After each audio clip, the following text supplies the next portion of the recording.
What's up, everybody? Welcome to another episode of the Community Farm Alliance podcast. I'm your host for the Blackberry series. My name is Vaughn Barnes, and I have with me today a dope guest out of Lexington, Kenya Abram from SLAK Market Farm. Kenya, what's good? How you doing? Hey, I'm doing well. How are you today, Vaughn? I am good. I actually just got back from Florida, and it has been amazing down there. I got to see my family. My parents celebrated 45 years together, and it's a testament of how you're supposed to live and do things right. But enough about me. Let's talk about you. This podcast is all about you. Tell me, what is SLAK Market Farm?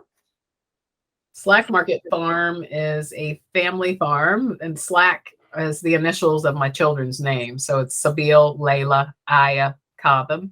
And so we named our farm behind our children's name, hoping and praying that the blessing from that, the rahmah that God gives, would come to this place. And it seems to have worked.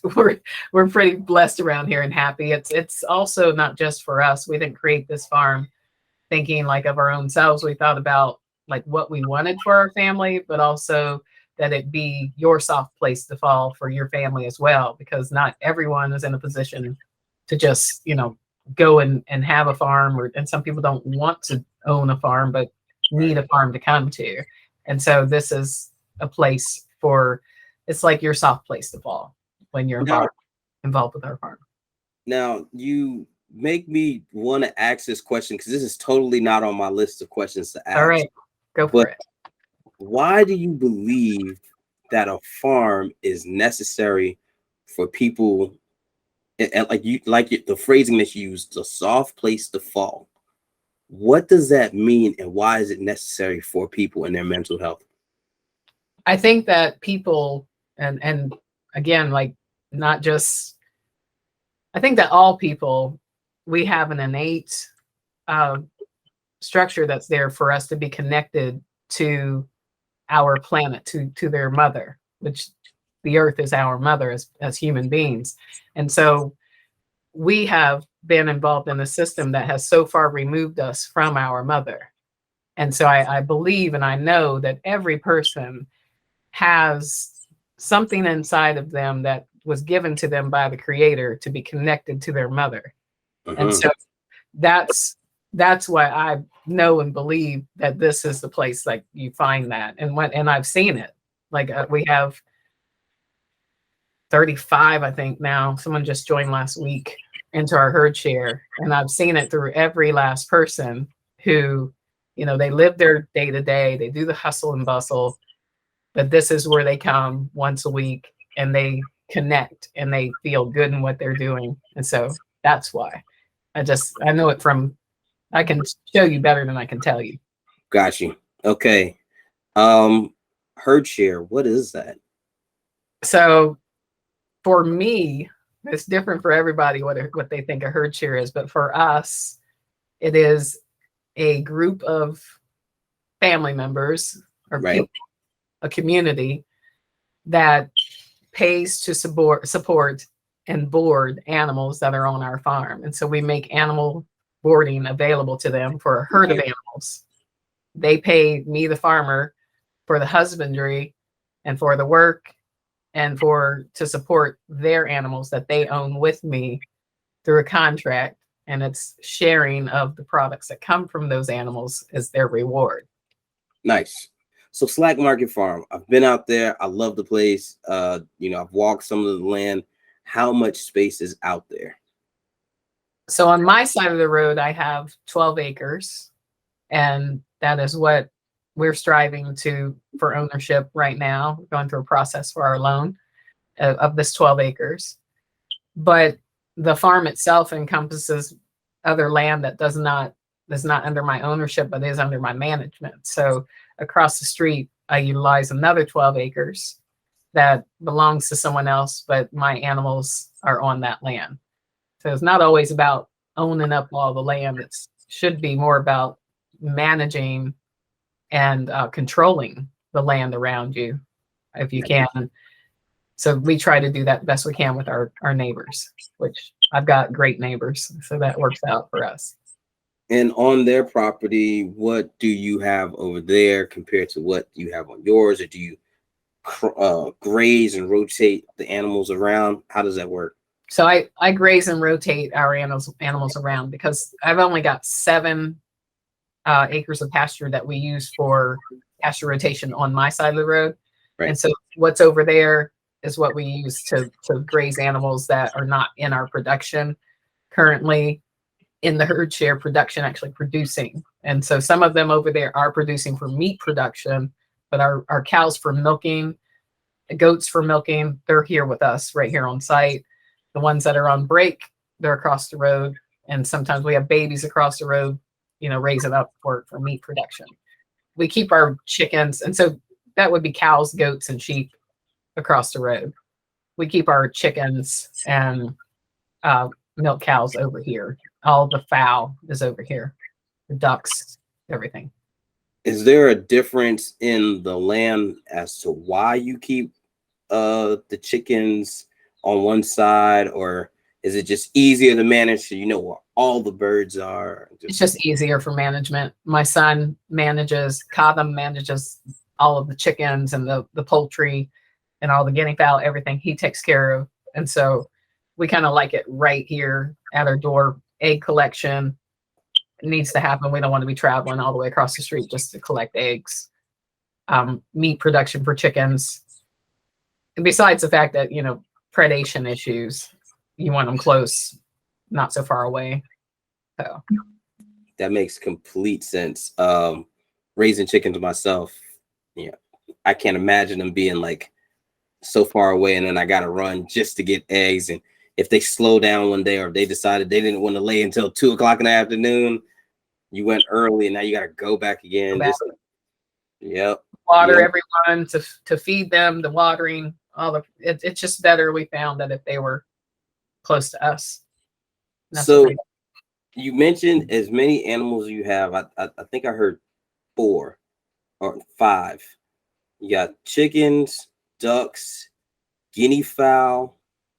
Do you do turkey? We do have turkeys. Turkey. We have turkeys. We were producing turkeys for Thanksgiving. We had done that for a couple of years, raising our own heritage breed turkeys. And now that's kind of tapered off because we're not butchering as much on our farm. We used to butcher here a lot, and our first 2 years was meat production and lots of it. We don't do that anymore, and I'm trying to change and shift that direction. I have turkeys now that are raising their own babies. We don't buy hatchery turkeys. They're just kind of living here with us, and if they hatch some eggs, yay, we've got a couple turkeys that we might eat for our family purpose. But I'm no longer producing turkey for Thanksgiving dinners.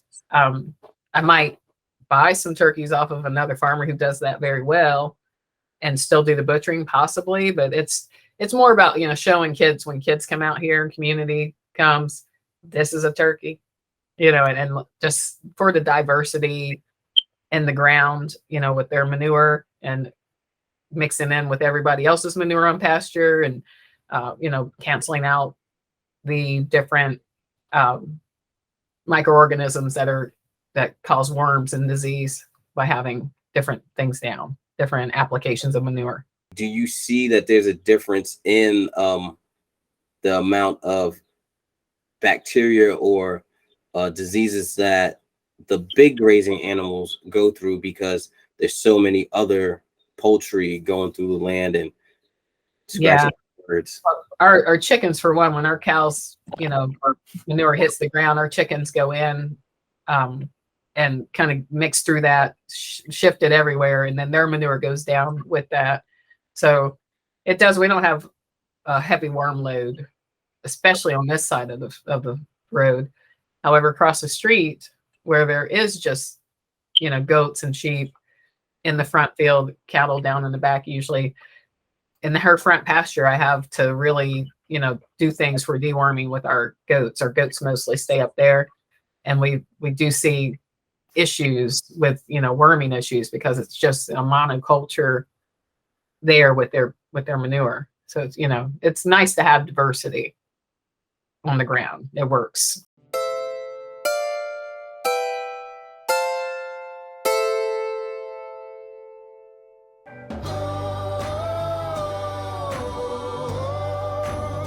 Did you know that CFA is a nonprofit organization that supports family farms, equity work, food access, and policy work across Kentucky? If you're interested in supporting any of this work, please go to cfaky.org and go to our donate tab in order to donate or become a member today. We really appreciate any and all help that we get, and it goes back to helping both farmers and consumers across the Bluegrass State. For more information, go to www.cfaky.org. Once again, that's www.cfaky.org. Thank you. And now back to our show.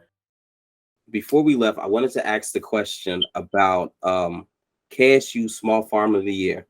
How can we start this? So 2020 was the year that we were all gearing up for, like, it's 2020, you know, it's the big boom is about to happen. It's on. Everybody felt it coming. Like it's going to be the year. And right. As soon as we started that year, here comes COVID and everybody's dreams got crushed, you know, and it just became disastrous.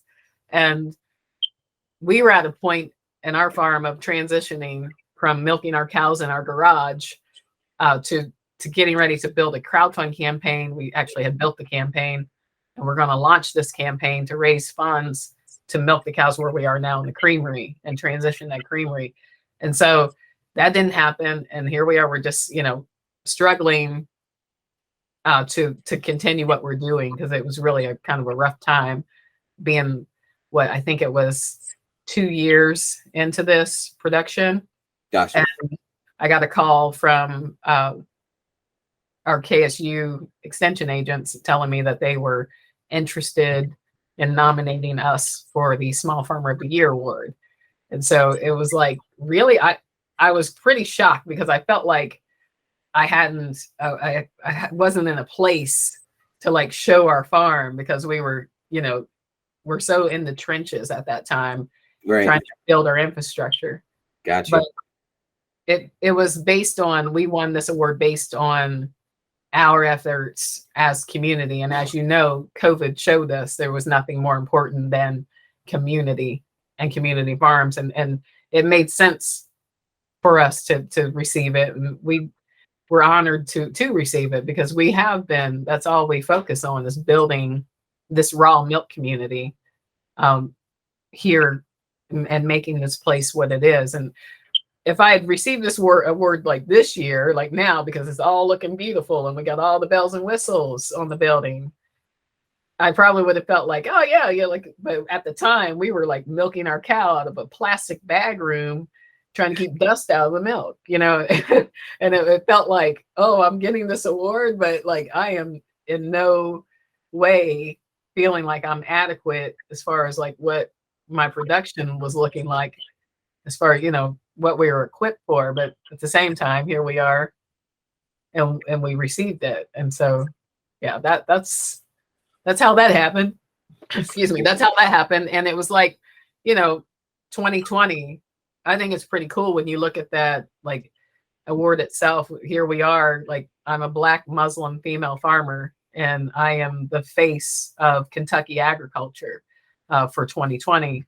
And it just kind of shows like the change of landscape that's going on in Kentucky in agriculture. And so I felt it was fitting in that way, because it's like, this is the face of Kentucky farming right here. So I'm proud to have received that. At the time, I just felt like it was like, like, are you serious? Like, look at us, you know, like our condition. But it is those, they call it the small and limited resource minority farmer at K-State. And I just find that in itself a little bit, I don't know. I want to say offensive in a way, but because I just feel like there should not be a small, limited resource minority farmer. Backhanded compliment, huh? Yeah. Like if everybody was doing what they know they are supposed to be doing, and you know, it's not a hard thing to do. Equitable. Passing that power, we shouldn't be in this position in the first place. Man, you said a lot, and it touches on a lot of different avenues for me. What are some of the things that you feel are your limited resources? Capital. Like everybody else, capital is one issue. I'm limited in the fact that, like, we're all supposed to pull up our bootstraps around here. However, I have no boots. I've said this in many talks. People, I'm sorry if I'm repeating myself, but I have no boots. My boots have been stolen. The boots are supposed to be passed down to me from my ancestor. I'm one generation removed from farming, first off. And the boots that my grandfather may have had a pair of boots, but barely, as a sharecropper. And the boots that he should have been wearing were stolen from his ancestor who was a slave. And so my boots are gone, and I believe that I was in a USDA equity call, and it was like a webinar, so you couldn't comment. But the guy had said, just imagine it was about the money that they're trying to rectify for Black farmers. And he was like, just imagine if everything had been equal from the time of, the Civil War, and if everything had just been laid out equally, and where we'd be. And I just want to object to that, because just imagine where this USDA would be if it wasn't for the back of the Black African who built this agriculture in this country. And so that's the bottom line, is if they want to start with reparation, it should start with any Black person who feels they want to farm. It would solve all the issues we have with food deserts that they say they care so much about understanding. The understanding is the issue. It's like they want you to tell a story. They want to hear your story. Small, limited resource farmer. Let me understand. They just want to hear that story. And I'm done telling stories. When you understand something, it's the excuse. My cousin told me this the other day, so shout out to Glinda. To understand something is the excuse to keep things the way they are, because you need to understand. It means that your knowledge has not been brought to a certain level, and it allows the structure, the construct, to stay where it's at. And we are past that. We're at overstanding now. And so, we have to overstand these issues, and they can continue to say, oh, we need to understand, but really they know getting damn well what's going on and what's been going on. You've heard enough stories for me to put you in the bed, and you want me to rock you to sleep and make you feel good about it. Pat that baby in the butt. When really we are beyond that now, and so are they. But that transition and pass of power and equity can only happen with overstanding. And so don't ever let them tell you that they need to understand or that they don't understand. We clearly understand that it was the African who built this USDA. You wouldn't have the program that you have if it wasn't for the backs of enslaved Africans. And so, being the fact that my ancestors' boots were a part of that, that's where I find that I am in need of, is my boots. The financing portion of it, that's a big deal. And the ability to pass down the land, that's another big deal. What have you seen as far as just other farms with farmers of color in the state? What have you seen them go through from your vantage point that has made it an advantage for you as far as being another minority farmer? I mean, clearly there are other folks who've had their family land that's been passed down to them. Correct. And that's a beautiful thing. And also there are situations, I'm not saying that, because there are family situations where family has owned land and have walked away from their land. And so, it's not all because of racism that we're in this position.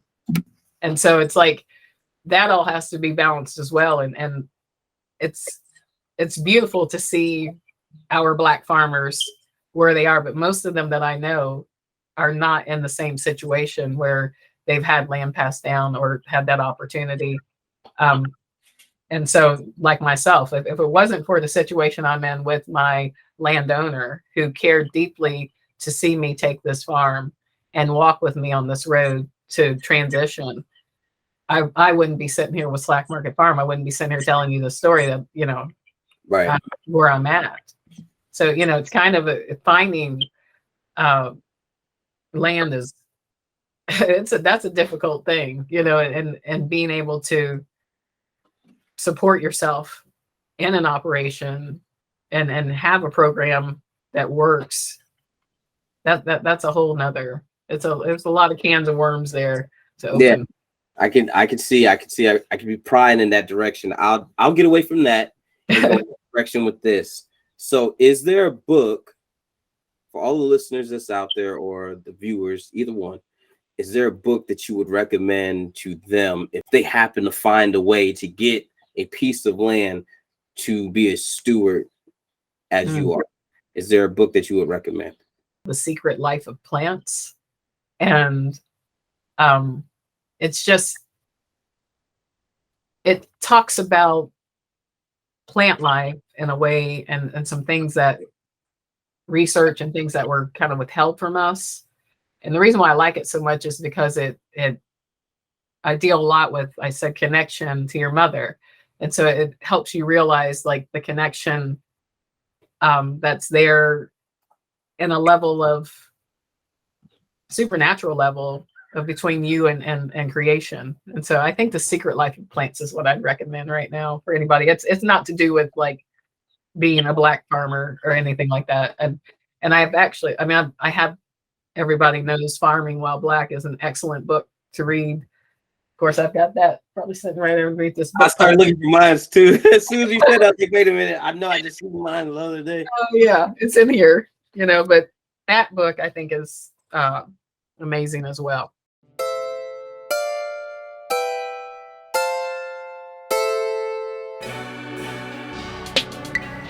Kentucky Double Dollars, a program of Community Farm Alliance supporting Kentucky farmers and families with over $300,000 in nutrition benefits matched in 2021.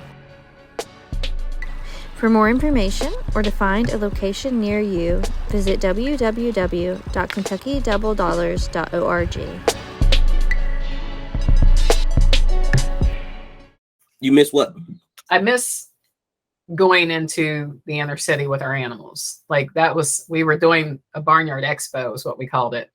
Mm-hmm. And so I have a 16-foot trailer, and we managed to get some cattle panels for the side of it that were like moving livestock cattle, big, tall, for transporting bulls. So once we got that on there, it was much easier. And we just used like hog panels to separate.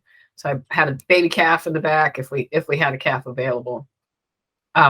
And then we had the next section was sectioned out for like turkeys. And we had like a turkey on there, a duck, maybe 2 ducks, 2 chickens.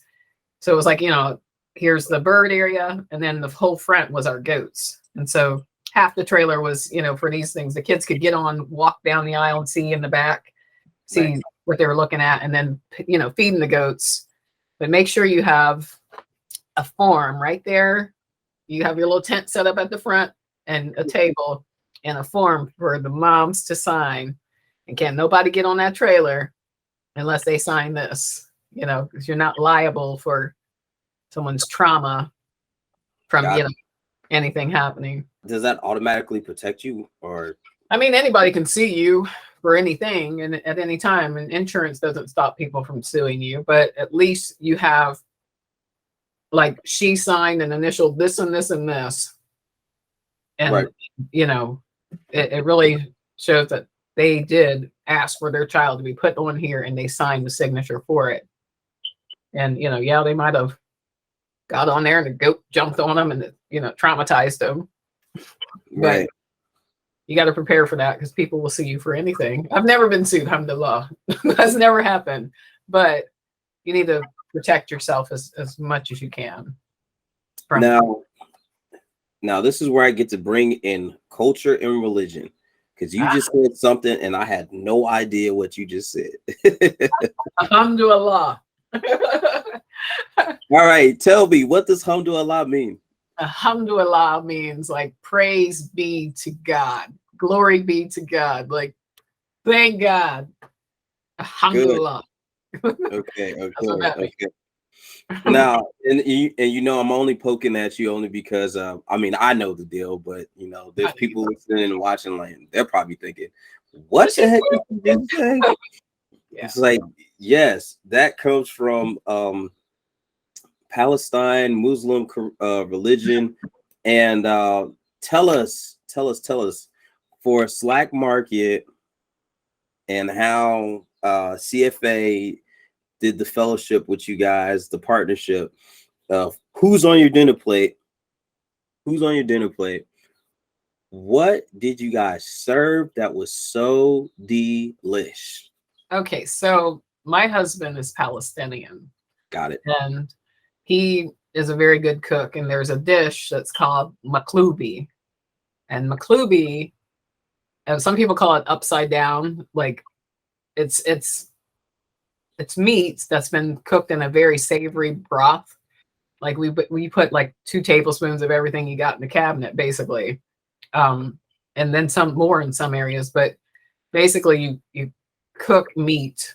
In our case, for CFA, we killed a lamb, and that lamb was basically used for that meal, the whole lamb. So you cook it in a heavily stocked broth that's like got a lot of seasoning. You put that meat to the side. You fry potatoes and you fry eggplant slices, and you put that to the side. And you get a stock pot, a nonstick stock pot, and you layer the meat at the bottom. And then you put a layer of, what's next? I'm sorry. Yeah. Meat, potatoes, the fried potatoes go across in a layer. You take those fried slices of eggplant and you layer them across the top of the potatoes. And then you put a layer of rice across the top of all of that. And then you take that broth over there and you pour it in until it covers the rice about that much. And so you're at the top of your pot now. So once your rice is covered with broth, put a lid on that and you turn it on high at the bottom here. And you got your fire going on it for about 15 minutes, 20 minutes. And then you turn it to like medium high for 15, 20 minutes. You turn it to low for 15, 20 minutes.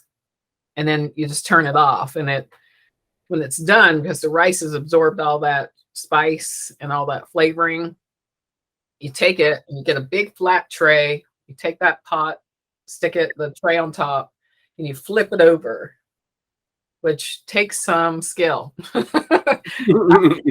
I've done it. I've put the tray on the countertop and just taken the pot and flipped it over on top of the tray, and it lands, but you got to be really careful. And you lift up the pot and it looks like a cake. It stands like a stacked cake. Yes, it does. You see those layers. And then usually with a little bit of time, it starts to fall off and lays down, or you can shake it down. But it's now the meat is on top and it's those layers, and the rice is on the bottom of the tray now. Mm-hmm. And you eat that. And it's eaten with a salad, traditional Arabic salad with just cucumber and tomato and mint and lemon juice and salt. It's delicious. It's absolutely delicious. So I will tell everybody it was amazing, because you got my mouth watering now thinking about this. I was like, oh my gosh, it was so good. And it was so tender, so soft. It just fell off the bone. Oh, anyway, we gotta get back to the interview, because I'm back to who's on your dinner table. You know, when you eat with us, you know the animal that you're eating. Like that lamb, we all knew him. The people that come and participate with this farm, you've seen that lamb, you've been involved with it, and so his end of life care was handled the day before we had this event. And so we gave him his rights in the halal slaughtering. And that meat is so good because of the way that lamb was given his rights and surrendered his life for us to consume him at the end of his life care. So that's part of it. Like the way that our meat tastes is because of the way we choose to honor our animals and their slaughtering. Yes, he was blessed. So you should know who's on your dinner table. I say that all the time, and I came into this 5 years ago telling everybody, you should know who's on your dinner table. You should know the name of that animal. You should hold that chicken and be a part of its process. And I really believe that people should not eat meat if you're not doing that. Like if you're not in a connection with knowing that animal, or at least knowing the farmer and where it comes from, Fair. then you shouldn't be eating meat. What's the alternative is what we do right now, where we're disconnected and we're eating meat that's just been given, like, you know, a horrible life. It's been enslaved, which Right. we all You have no idea what that animal's gone through, but Yeah. you just consume well, it. it's a slavery process. Like, you know, this industrial complex cannot exist without slavery, and it's transformed now that the animal is the slave, and so you're eating an animal that's, you know, it's misery, and that's why a lot of people are vegan. You know, rightfully so. I understand it, but it's different when you know, and so it's important to us to know who's on your dinner table.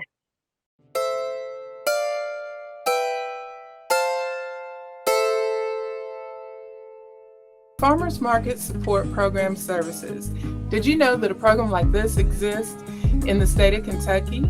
If your market has been around for a while, or maybe you are a new and existing market, we offer marketing development. We also offer business development. We want to offer programs as such, like capital support, to support your market managers. There's a cost share program. We can establish your market with the SNAP EBT program. And lastly, we provide networking. For more information, please contact us at cfaky.org/FMSP. Again, that is cfaky.org/FMSP.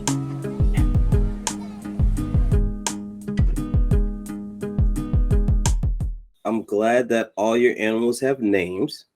When we were out there on the farm, Aya, she had one of the animals come into the creamery, Elsa, and she milked the cow. Can you explain a little bit about that process that you taught her that she was then able to teach everybody?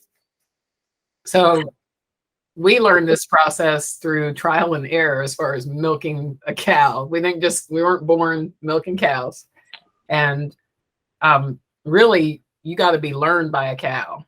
I tell people all the time, if you're ready to be learned by cows, like, come join our herd share, because you can definitely just go and milk a cow, and the industry does it all the time. And, you know, you come to realize that there's a reason why people in India worship cows.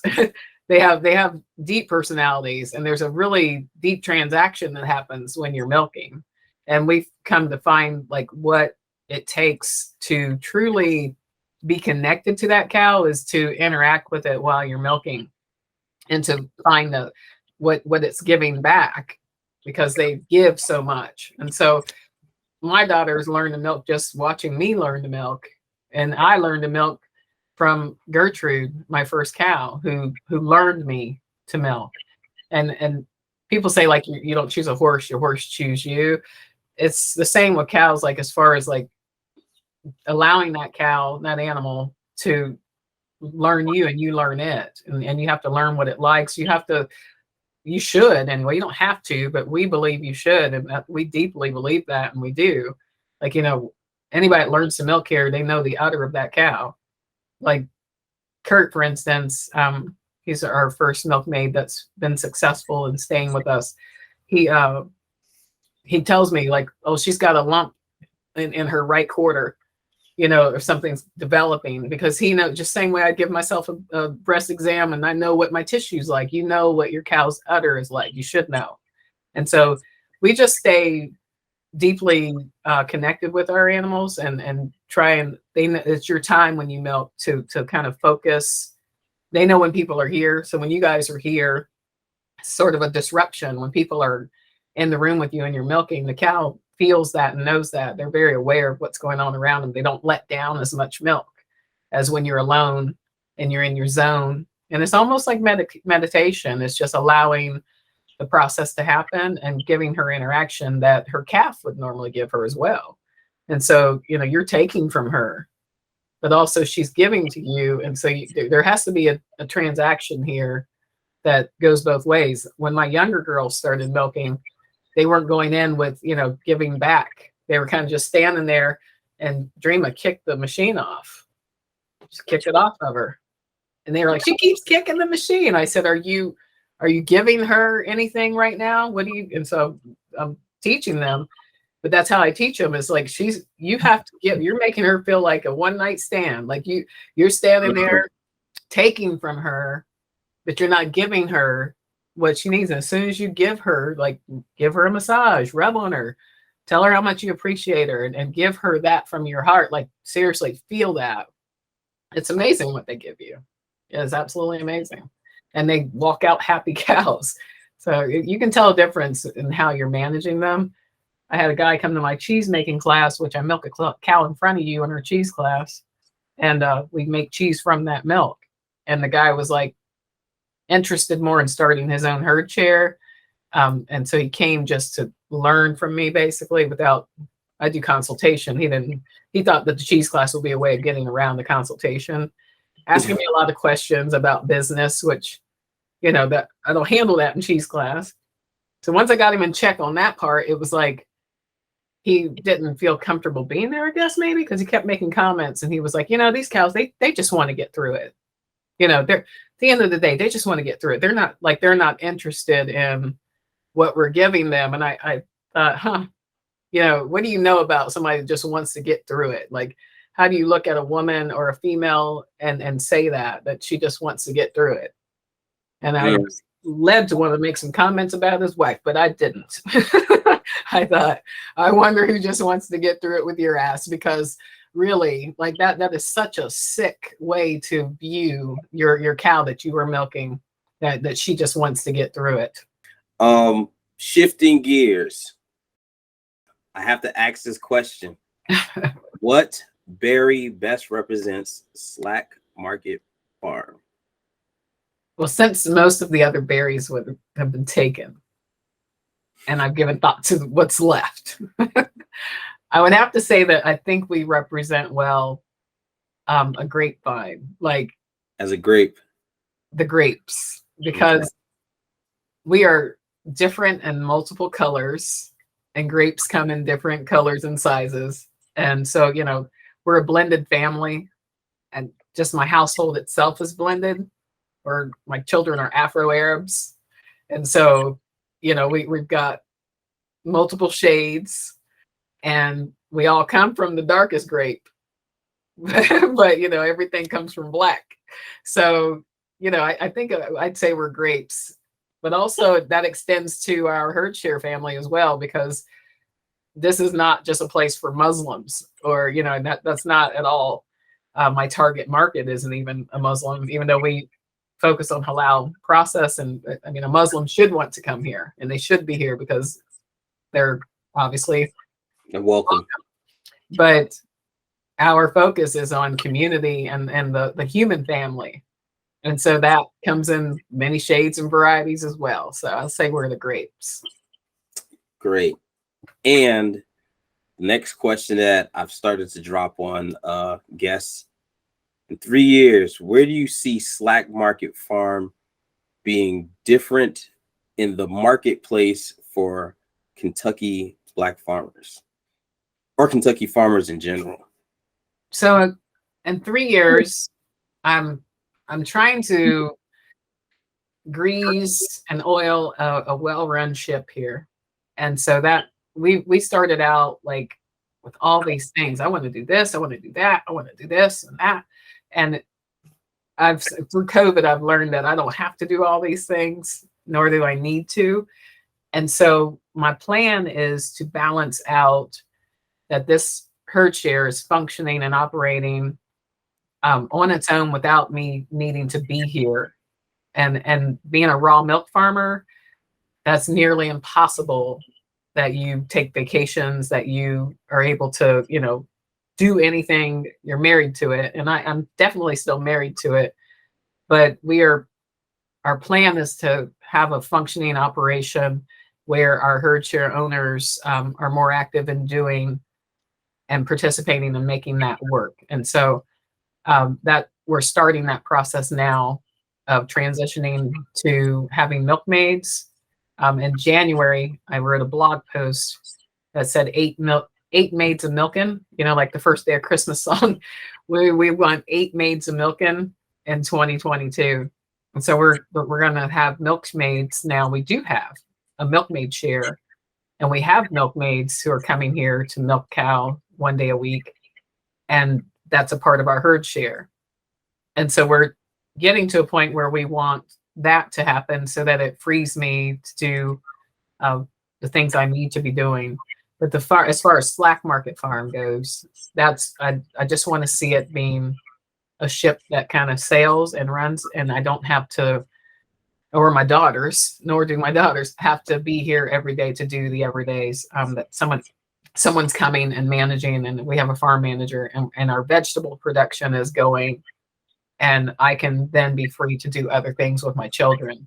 I've realized that I've been doing a whole lot with, trying to build this whole thing, and I'm not giving my kids and my family and myself the time that we need to do what we want to do. And so our support from our herd share is great. And so we literally have people that are so committed to this that I don't see it being a problem.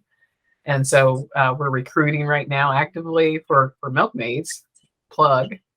So it's for that. You might want to play the video at the end. But we're recruiting right now for our milkmaid positions, our milkmaid shares. And that it's just a share like the rest of our shares, but you do work instead of pay money. And hopefully in 3 years, that'll be a reality. And I plan to be going to Turkey and traveling across the United States. I am now a certified organic. Well, I'm an inspector for the certified organic program. And so I plan to take position with that, travel with my children, go out west, inspect farms like all over the place, and travel with my kids to do that, do some work while we're gone, and show them America. My kids work so hard. And so we're like at the point where we want to just kind of let this thing become what it's supposed to have become, and grow into what it's supposed to have been. And so we're there now. We're just getting that started. Getting all the rest of the infrastructure in place. Yes. Is there anything that I haven't mentioned that you want me to mention, or is there anything that you want me to ask that I haven't asked? I don't feel like you missed anything, honestly. Good. Good. That means I'm hitting home runs. Hitting left and right. I think you're doing really good with your podcast. I've enjoyed all of your episodes. I just try to make it conversational. It is. It flows, and I appreciate that. Sometimes I do a lot of interviews and stuff, and sometimes I get nervous because it's like, but I love your screen, first of all. Why did you choose? I'm going to get on you. Why did you choose black and white at the back of you? Well, so this is actually just a wall and another wall. And what I've done was I positioned myself. Oh, wait, hold on. With that being said, we're done with this episode. And I always like to say to everybody, real change comes from the ground up. But until next time, peace. Thank you. See you. So what this is just my hallway.